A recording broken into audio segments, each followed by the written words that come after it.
Welcome to Spiritual Rockstar Podcast, where world-changing spiritual entrepreneurs come to deeply awaken the power within to bring forth their greatest purpose, to create massive awakened impact for millions of souls around the planet, while enjoying being in tune with all life and real wealth in all aspects of their lives. I'm your host, Daniel John Hanneman.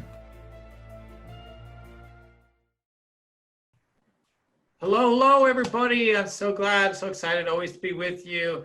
We've got another amazing guest. Perfect situation, perfect theme, everything. We've got Dr. Sky Blossoms. Dr. Sky Blossoms, you had dark skies there earlier today. You had some storms going on. We didn't know if it'd come together today, and here we are with the lunar eclipse, everything going on. I'm so grateful you were able to we were able to make it happen today, especially with the subject we got going on, which we'll get into in a moment. But so great to have you here.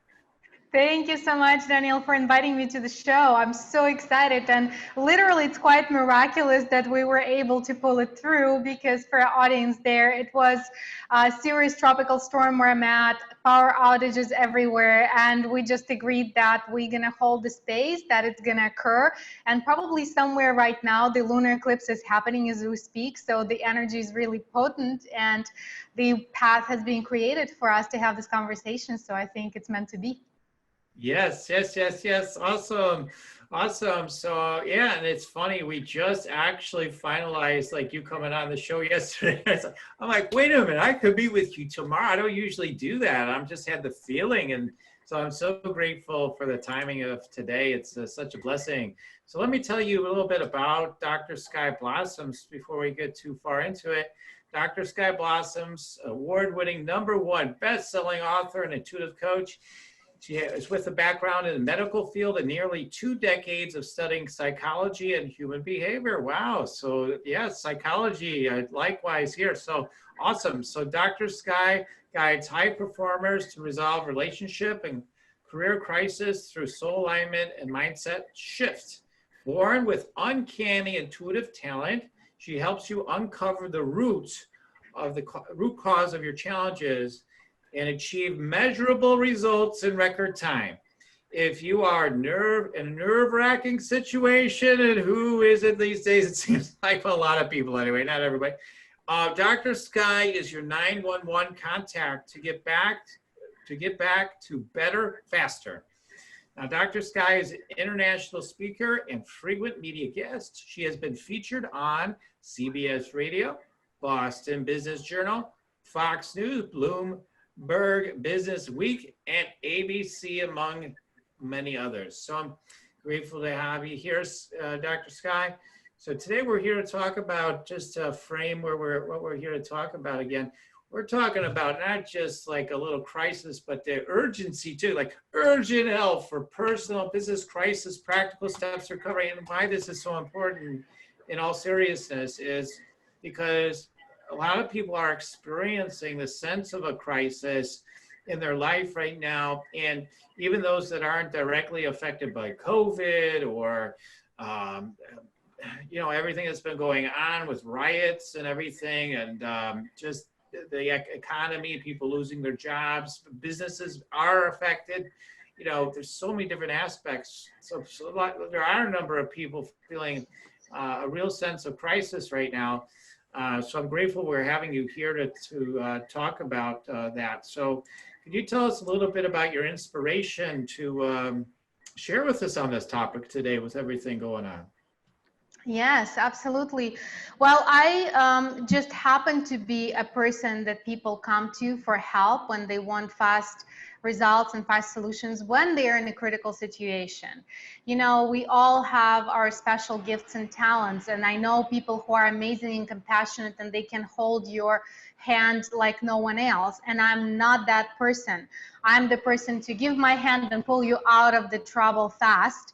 So I think that's why it's so potent to have the situation. And I also feel personally that it's almost like I've been prepared this lifetime for sure, and maybe many other lifetimes, for this very moment, to be equipped to extend knowledge, help, practical tools, wisdom to people in need. And there is a massive need, an escalating need for psychological and spiritual guidance through these critical times, because there is hardly any person on the planet who remains untouched by everything that is occurring. Yeah, absolutely. And, you know, a lot of people during COVID, for example, like we have spiritual entrepreneur people who, you know, want to thrive. A number of them, you know, have world-changing visions, truly, are already maybe doing the work. Maybe they are doing it at a high level. Most of them are building it. You know, they're building it. Maybe they've already had huge success in a career or something. But like what's happening for a lot of the light worker crowd that I connect with and the spiritual people, it's like they're saying like, wow, you know, with COVID times, it was like, oh yeah, we love COVID times. This is the time we've been waiting for. I've been bored for a moment like this. Like so many of them feel that way. Like finally the big changes can happen. And it just felt like, yes. And then here in the US anyway, it's like once people are like the shadow comes out, shows up as, you know, George Floyd here in the U.S. gets, you know, killed basically, no doubt about it. And then it's like, wow, we got this stuff, we got stuff to deal with, you know, 911, right? Talking about 911.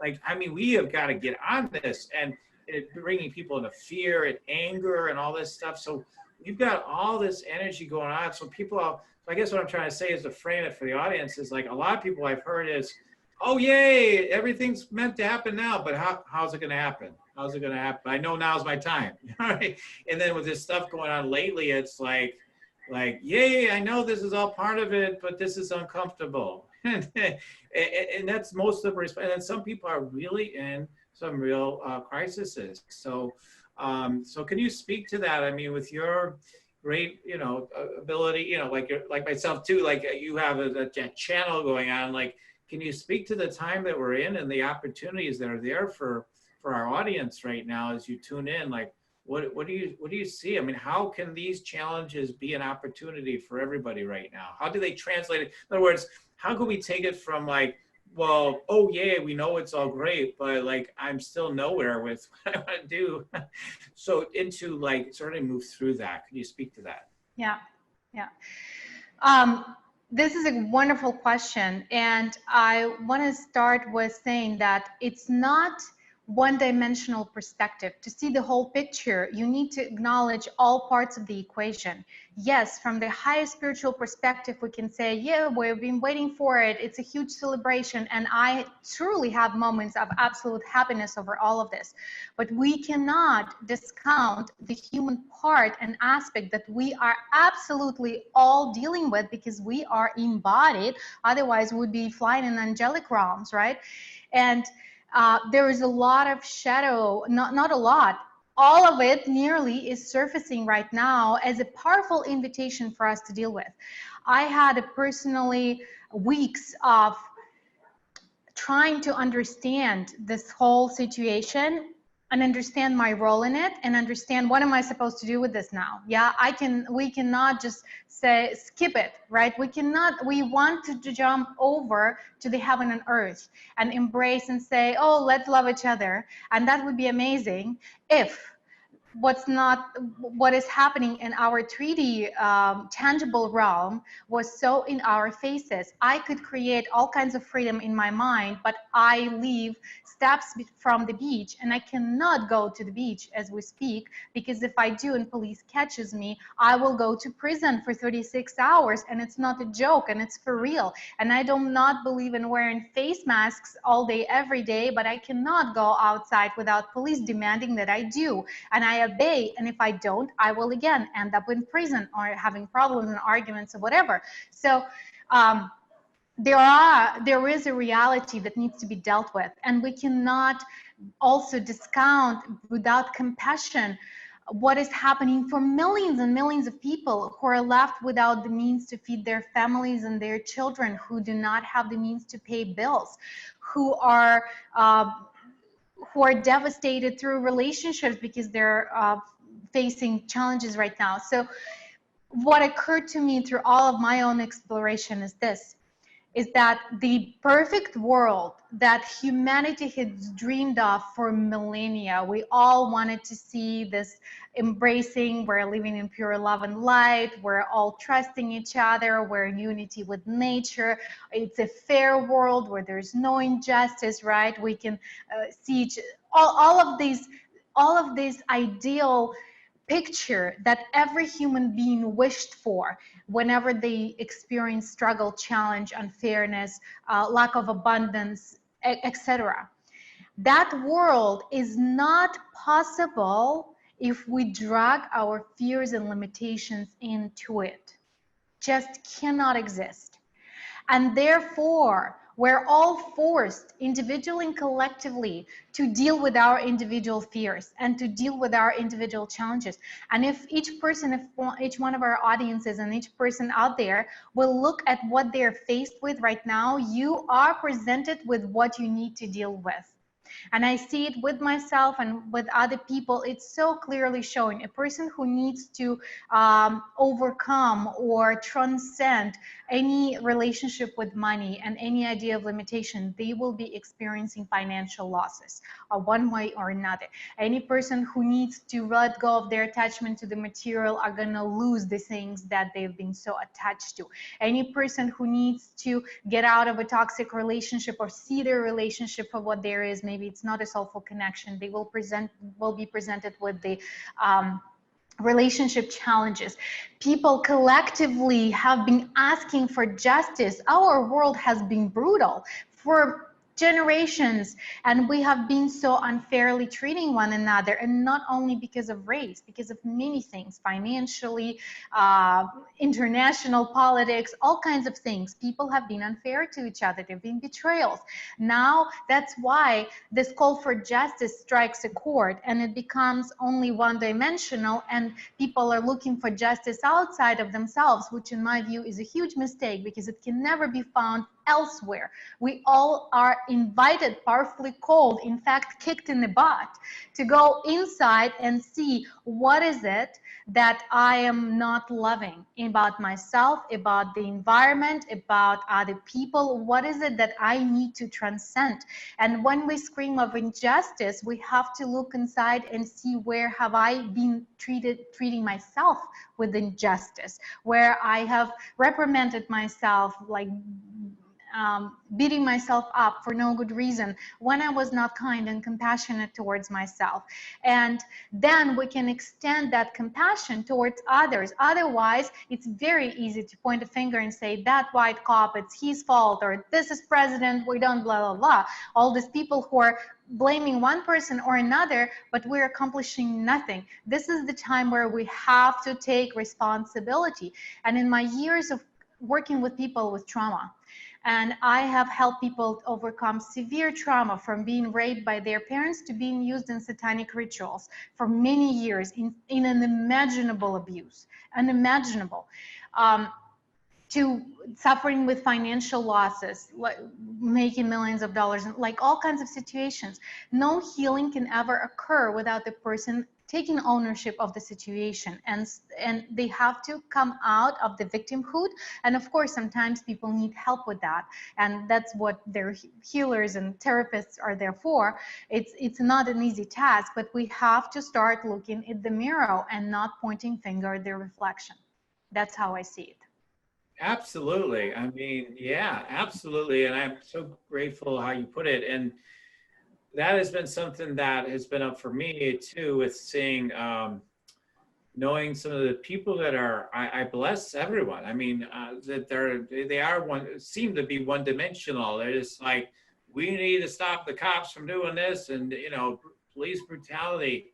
Yes. And, you're right. It's not a one and done. Like, we just get that one thing done, and then that's it. Or we just do that first, then we'll work on another outward thing, another outward thing. Eventually we deal with all the outward things, everything will be fine. No way. It's much more of an inside job than an outside job, as me and you both know. And I think that even among people that are more awake gets lost during times like these. So it's like, we have to remember, we're all of this, and we have to work with our shadows. We have to work with all this stuff that's inward. And I'm grateful, so grateful that it is, again, it's just perfect timing you being on a show so we can address these things. Because it doesn't exclude the outward action to me either. But if it's not yours to do, is not to just push after any result, even in your business or whatever it is. Like if you're pushing after a result, there's something inside of you say something's lacking, something needs to be saved, right? So it's like we've got to come back and wake up and realize what this thing's really all about, and then not avoid the contractions and the fears and the shadows and the angers. If they're coming up, we have to address them. We need to deal with them. We need to go deep with it. And I find as I'm doing it, as you're doing it, Dr. Sky as well, I go through like, whoa, I'm so heavy. And then all of a sudden like, oh my God, I feel amazing, so it's just even more than normal, right? So, but that's energetically all part of the dance we have to do in order for us to bring heaven to earth, right? So anyway, so that's my perspective on it from what you shared. And I know you're going to give us some practical tools too, like specific things they can do. We're going to get into that soon. But any further like reflections on this on where we're at collectively, and then we'll get into individually too, where people might be in their businesses and where they get started, wanting to get it going, or they have some big thing they want to do, but they don't know how to get it going. So. Yeah, I love what you said, and I wanted to add to take an action part. Of course, we cannot just sit up on a mountain, meditate to dream a perfect world and do nothing out there. We must take action. And I would very much urge people to be very wary of the action crowds are taking. Because crowds and huge masses of people are led more often than not, I would say 99% of the cases, by someone who has agenda other than serving people. And there are always hidden agendas that people don't know. And it's a dangerous game. We have to take action that we individually are inspired to take each we can. For example, you are inspired to help a person who is in financial need right now, do that. You are inspired to speak up your mind, even in the face of someone who disagrees with you, do that in a kind and compassionate way. You are inspired to stand up to the police officer and say what you think, go ahead and do that. If we need to take actions that are relevant to our current situation. If you're witnessing injustice in your life, that's the action you need to take right there and right then. For example, even the famous video of the murder of George Floyd, there were at least 3 voices of people who were recording the video, and they were kind of arguing. That video is the whole another story. I don't want to get into that, but even if we believe everything that the mainstream narrative has, there are still at least 3 people who are watching the murder, and they're trying to say something, but they're not actually stepping in to save a person. It's a matter of life and death. It becomes very, very serious. That's the time to step in. And this is the time to disobey the authorities. And this is the time to go against what's, and take a risk, maybe for our own well-being and safety, if we want to be the leaders, right? I'll give you an example in my life. Once I had to do this, to go against the authorities, and it's a very PG-13 example, but I think it shows the possible actions that might be necessary. Years ago, I was in Las Vegas, and I was supposed to have a flight. My friend dropped me at the airport, not on the side of usually the departures, but from the garage. And I had to cross a little street from garage to get inside the terminal. It wasn't a winter. It was freezing cold in Vegas. So I'm standing by the road, and the policewoman orchestrates the flow, and many cars are passing by, a lot of taxis. And I'm standing there waiting for her to flag the green light to cross. and I'm waiting for 3 minutes, 5 minutes. There is crowd of people built behind me, and there is a crowd of people being built on the other side. And we're waiting like 10 minutes already. Everybody's absolutely freezing because it's cold and windy. And people are unhappy, and we start saying, hey, let us go. And she says, no, the cars have the priority, and there are kids with children on the other side. It gets absolutely out of hand. And this one woman is completely supposed to be in service of people, but she's not, right? She's abusing her power, playing a little power game, and taxi cars are even far in between. You totally could stop them to let people go through, but she doesn't do that. So finally, I had enough. When I calculated it was really safe to cross, I just started crossing without her green light. And she started whistling and going after me, threatening to arrest me. But the crowd followed, and they followed on both sides, and people just crossed. Somebody had to make that first step on the road at the risk of being arrested and say, this is not okay. And they were, I kid you not, maybe collectively 100 people on both sides of the road, including kids. And nobody dared. I mean, eventually I did, and they all, thank God, followed.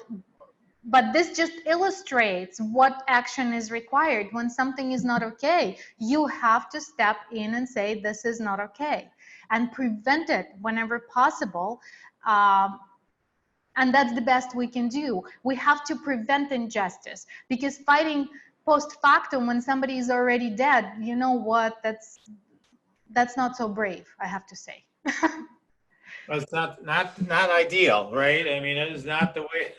I mean, say it mildly. I mean, yeah, it's not ideal. I think a lot of people just freeze in the face of crisis. They just freeze, and you know, as psychologists and whatnot here, I mean, we understand that, right? We understand psychologically only 10 or 20% of the people in a high stress, panicky, big situation are going to be clear-headed enough to do anything. They're just freeze, you know.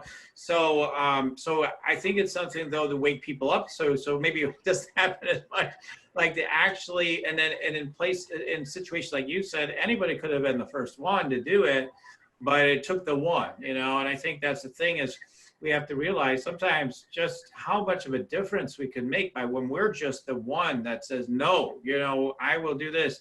You know, Gandhi is a guide of mine. For example, I talk about Gandhi a fair amount, and you know, he was one of the ones. You know, I'm not saying he was the only one that got it going there, but like he was one of the ones. He's like, okay, you know, like no, I'm not going with this. And how people will go with that then, and what a big difference that makes. So I think that's so huge to the collective situation.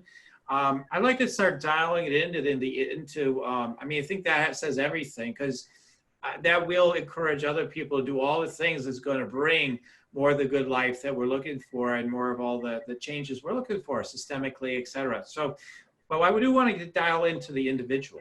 So the individual that, again, is sitting there saying, you know, they may feel really empowered, they might feel victimized, who knows how they're feeling, but let's say they're in a sense of crisis. Man, money is worse than ever. I lost my job. I was hoping to transition my job into this. And I can't leave my job until I make enough money. And I hear this one all the time in life, right? Once I hit this mark in with my money and my in here, and I save this much, then I'll do the business. And it's like this whole safe thing, right?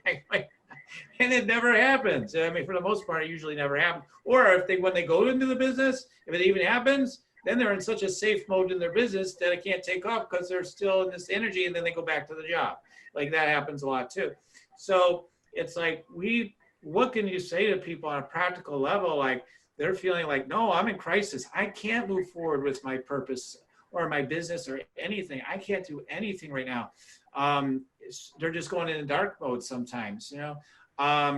What would you say? I mean, to maybe encourage people that they'd love to move forward, but they don't know how to. What are some practical things that can move out of crisis, start being empowered, and start moving forward with what they know they're here to do?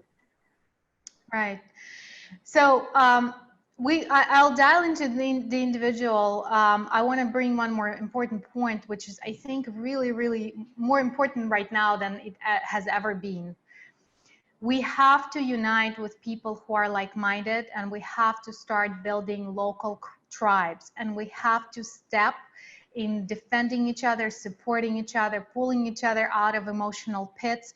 We have to extend all kinds of help to one another, economical, emotional, resources, everything we can. We have to start helping our fellow humans, and together we're stronger. None of us individually can really survive these crises because it's not over. Today we're only seeing, it's The iceberg. Yeah, I it's the know. first wave.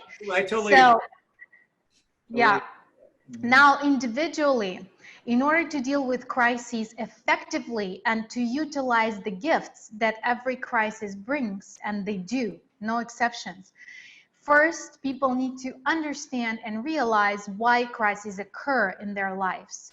Crises occur when people do not see the road signs, so to speak, of their soul, and they continuously miss them.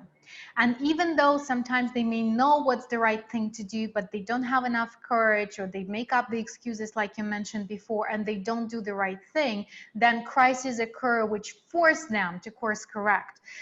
Simple example, a person may know that smoking is not good for them, and they're like, yada, yada, yada, I'll quit one day, boom, cancer, right? They have to now quit it.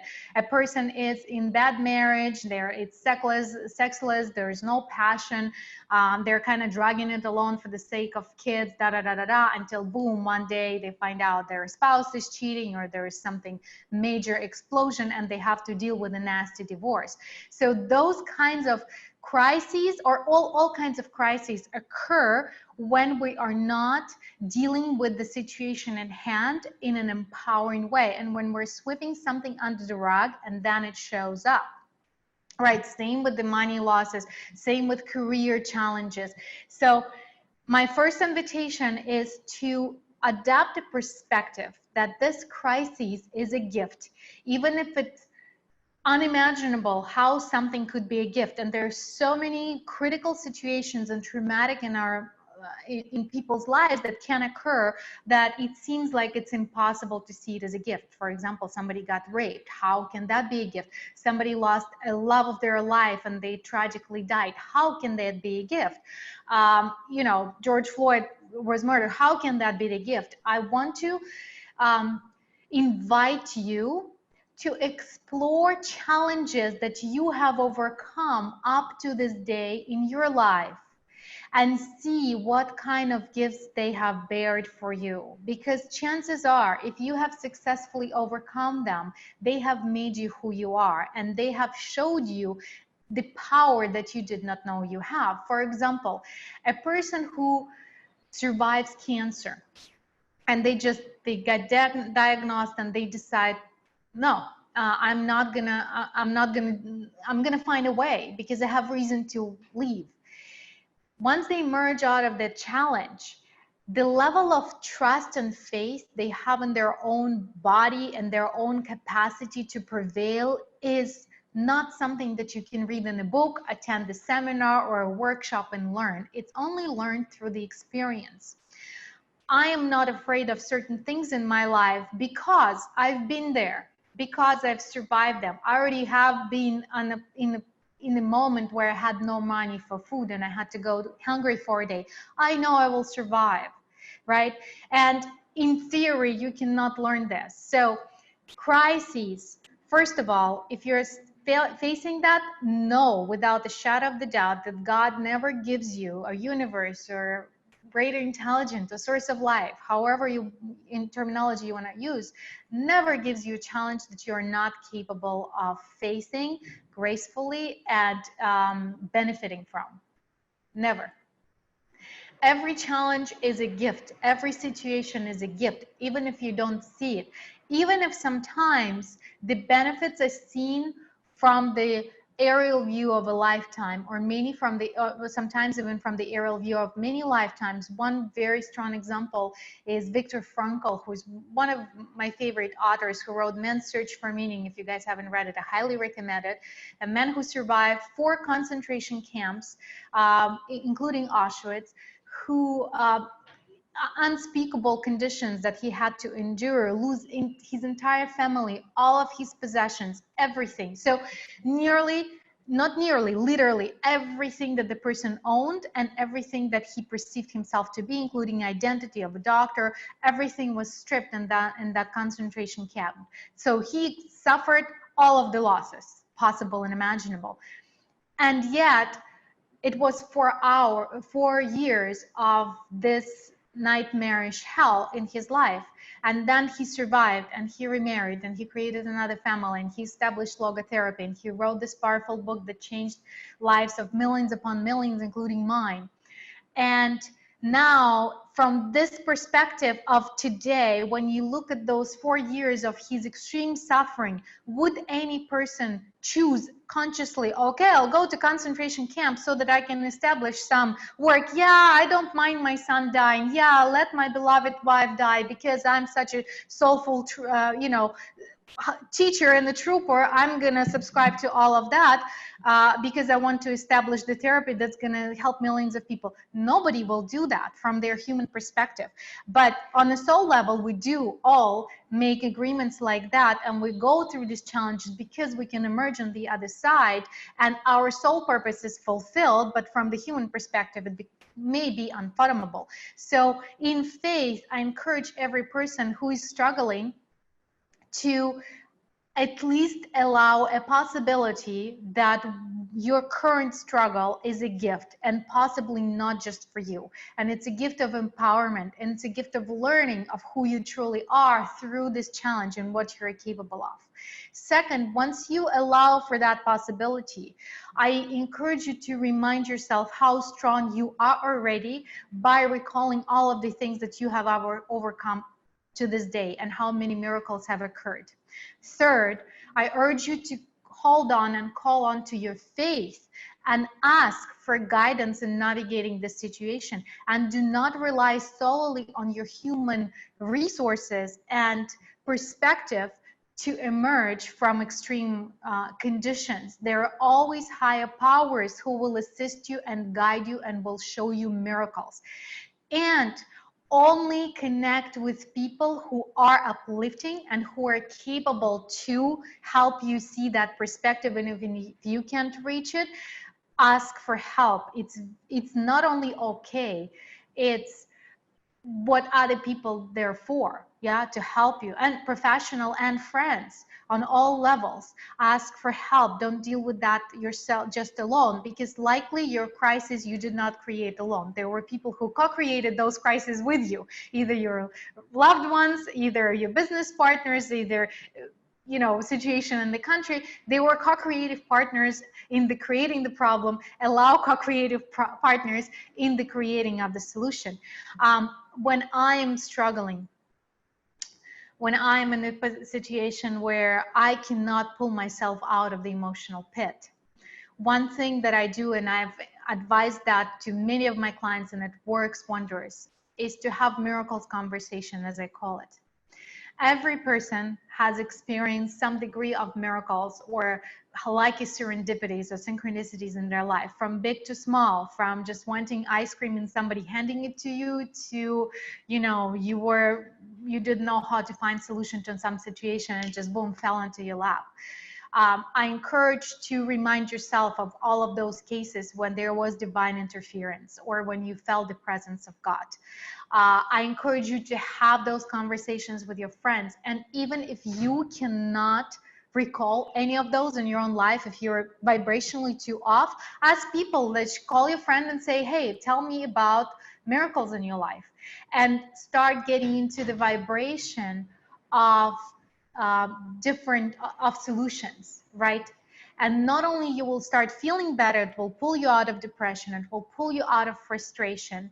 You will start allowing yourself to receive the guidance, to receive the inspirations that will pull you through.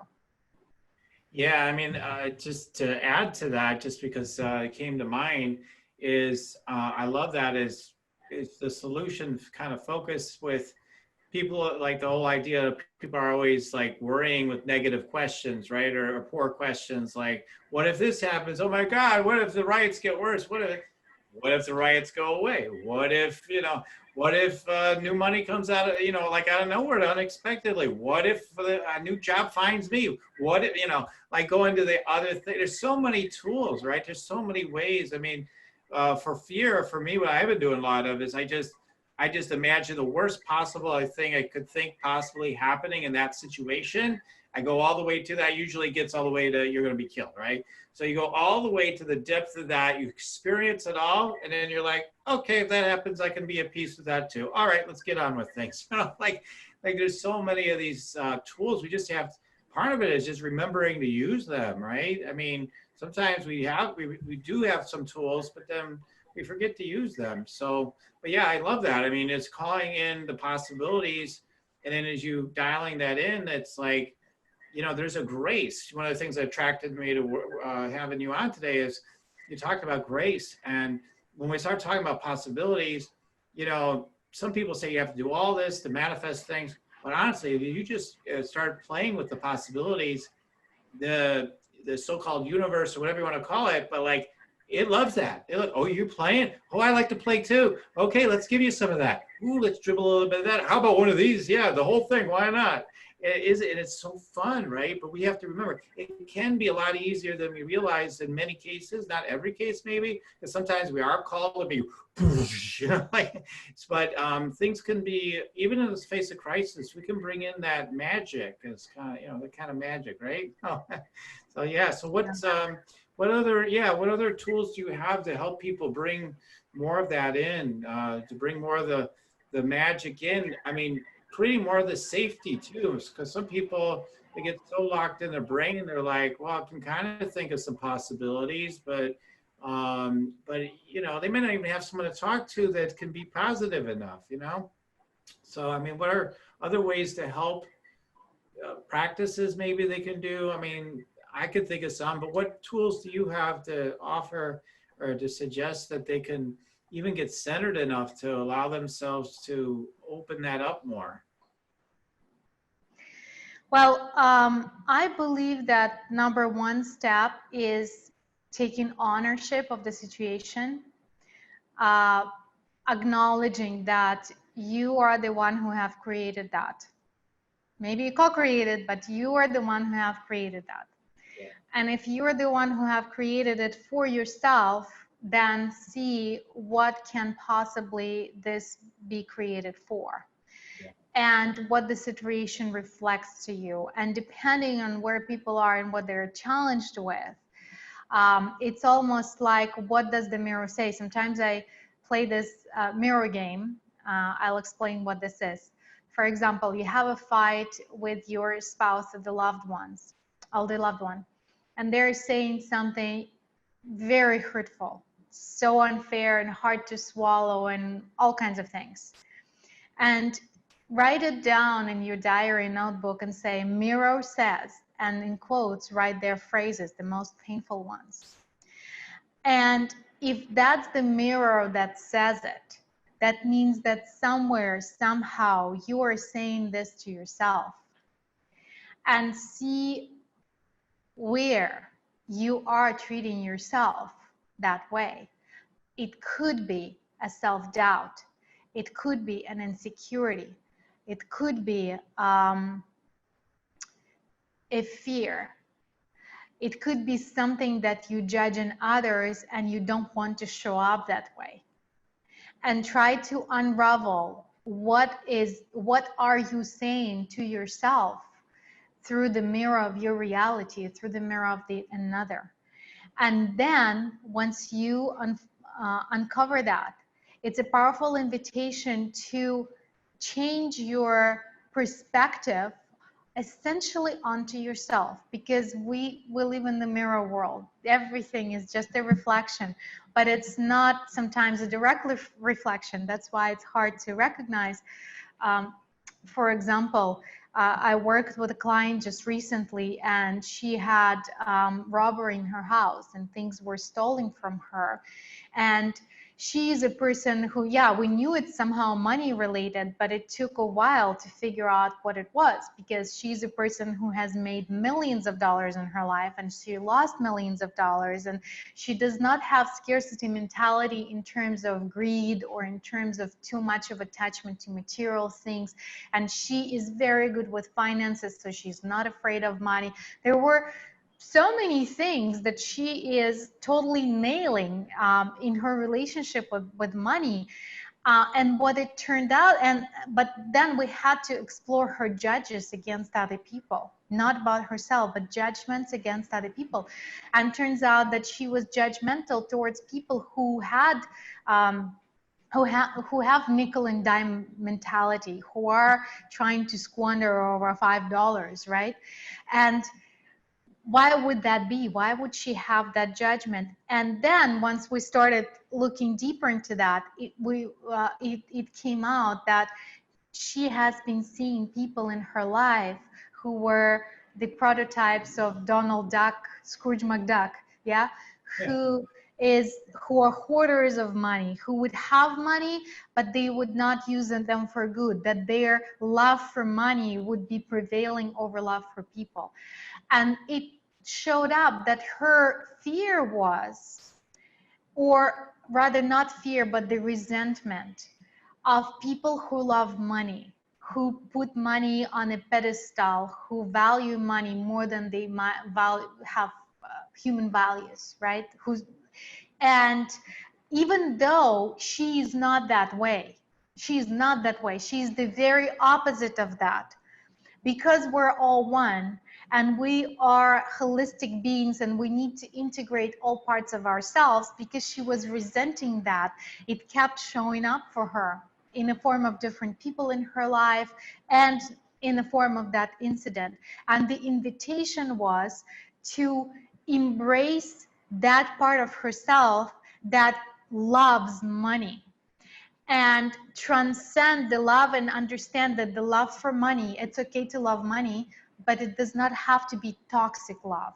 That love does not have to be at the expense of anything else. So essentially what we did, she relaxed in allowing herself to fall in love with money, but to fall in love with money in a very pure, delicate, beautiful way, where she could assist the very energy of money to be used for good and not for control purposes, because the energy of money has been also kind of raped on the planet, which is a whole another conversation, interesting conversation, but nonetheless. So, and it rewired the whole dynamic for her. And yeah, and she started getting more clients in her line of work, just literally one after another. And sometimes it takes this peeling off the layers or looking a little bit deeper to see what's at the core of it. And I must say, on your own, it's pretty difficult to do. It's pretty difficult to do. So if you can invest in help, I would suggest streamlining the process, because I'm brilliant at doing that. But when it comes to my own stuff, I still need someone to hold space, to reflect, because you cannot be in the vibration of asking the question and receiving answer at the same time. It's pretty challenging. So yeah, if you can get help, I would say get help. But if not, just start writing, journaling, and doing this mirror exercise.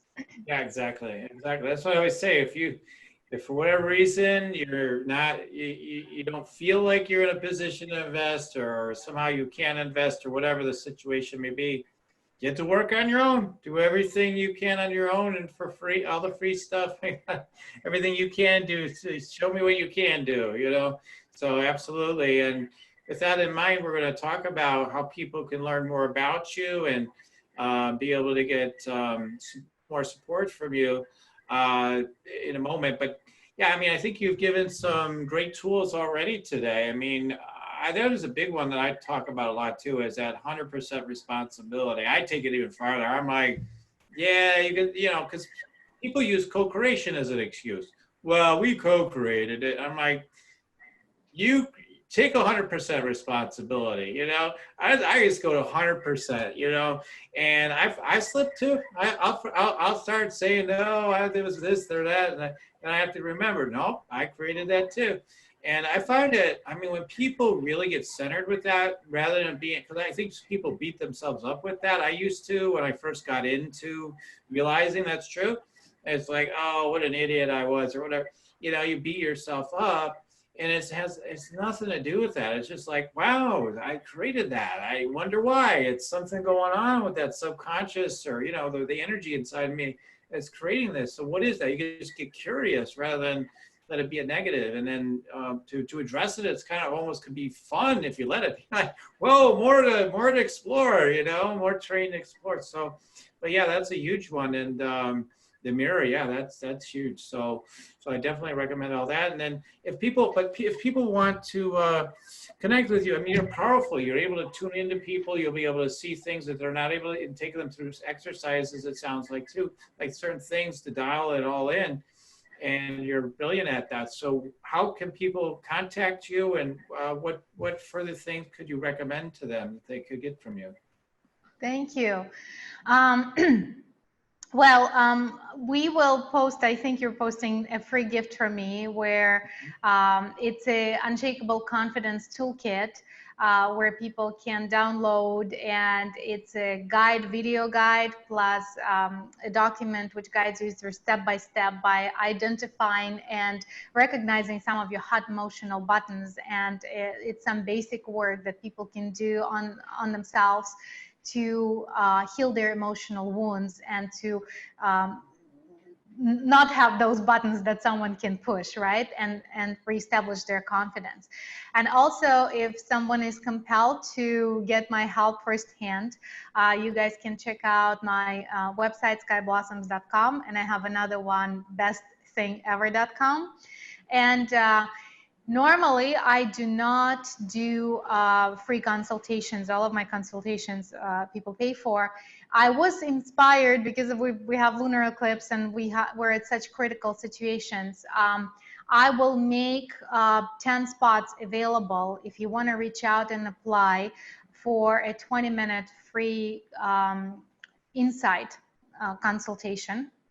And to apply for that, you guys, please, I think you have the link, yes? Please follow the link and fill out the contact form on my website. I think it's skyblossoms.com/contact. Yeah. And you just fill out your name, number, your first name, your email address, your phone number, and your inquiry, and identify that you have heard about me on this show so that I know not to charge you and offer you free time. And I'm happy to help. Wow. Okay. Thank you. That's generous. And I like the juxtaposition that so many coaches and whatnot, and myself included, you know, don't charge for that, and that you do. I love that. And yeah, I love that you're doing that. And that some people do, but I love that you're doing that. I love to see the variety. It's that, you know, so I appreciate that about you. So well, years ago, I was doing a lot of free consultations, and then I completely stopped them. And I was even hesitant, do I do it right now or not? Because on one hand, I want to help people. And usually my consultations are an hour. I'm offering 20 minutes for free now. And why I stopped doing them is because that's taking responsibility, and people, usually for people when they're serious to get the results, when somebody pays for the consultation, I am 1,000,000% certain that they will walk away with everything that they need at that moment, and that it's going to be 100% productive for them and money well invested. If somebody reaches out on a first call, chances are they just want me to hold their hand and consult them and listen to them and give them some feedback and advice. And I'm just not that type of person. I'm very compassionate. I have a huge heart, but I have zero patience to listen to lifetime story. I'm very laser focused. I'm like a laser beam. I Solution. go straight to the core, cut through the bullshit, get shit done. Yeah, yeah. And if somebody is not 100% committed to getting to the result, I just love them to pieces, but it's not me. Don't call me, please. Don't call me. I don't have patience. I love that too. You know, it's like, hey, this is for everybody. That's fine if that's where you are, but not here. I love that. And I love you to death. So no, I love all that, and yet that's generous and wonderful that you're making this available.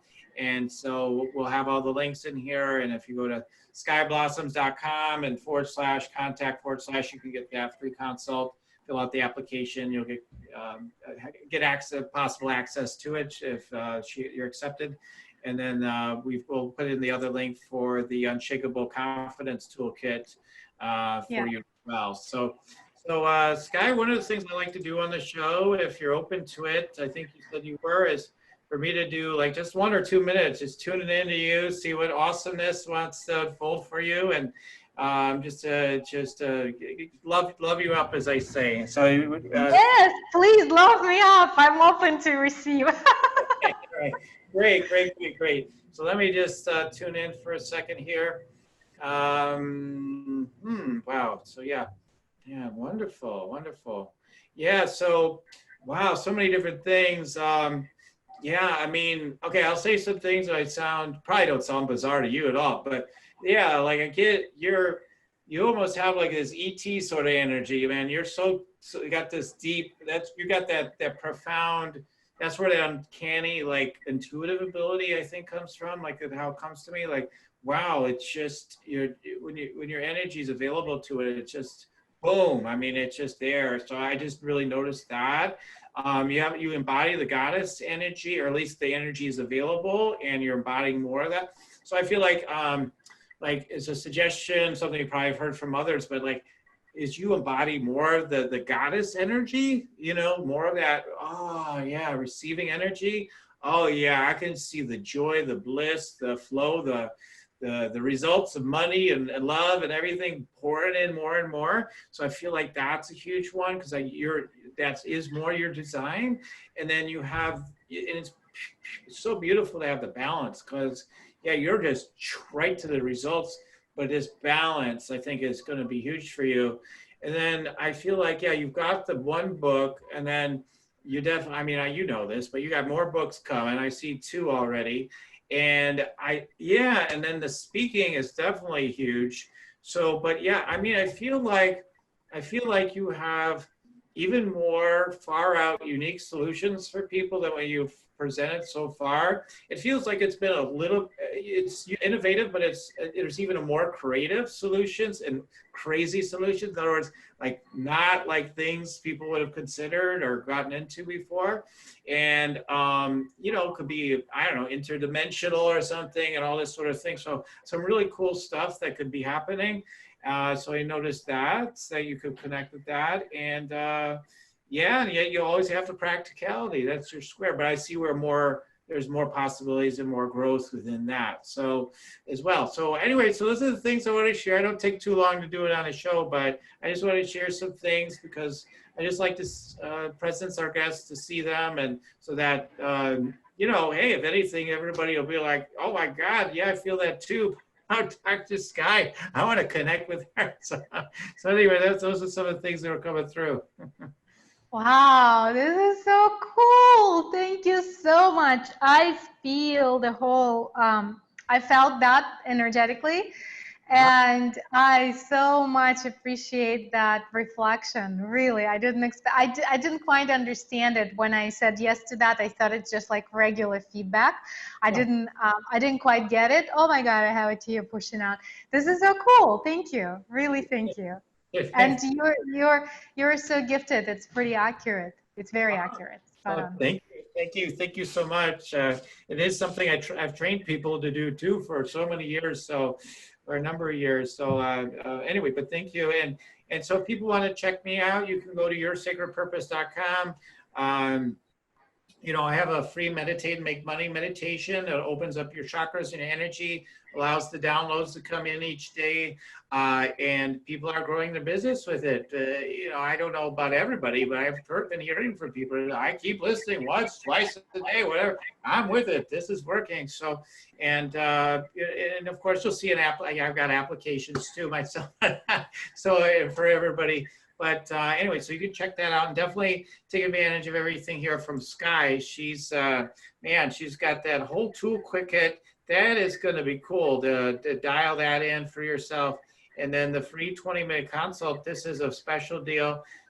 Let her know it's from Spiritual Rockstar podcast so that she knows. And so I'm just grateful to have you here today, Dr. Sky. It's been just so beautiful the way everything's come together for the interview today, and it's a powerful moment for everyone. So, but yeah, just grateful again for you. Daniel, I'm so grateful for you. You just, with my intuitive insight, I saw the whole different you when you started doing the reading. It's like, oh, hello there. Daniel, right? That's funny. I appreciate it. Okay. I've changed. Okay. Yes, no, but it's like boom, right? The whole new you opened up. It's so amazing. Thank you. Okay, cool. Yeah, so anyway, everybody, we all got our different sides. Okay, everybody, so own it all, embrace it all, and let's celebrate. Let grace and ease come into your life by saying yes.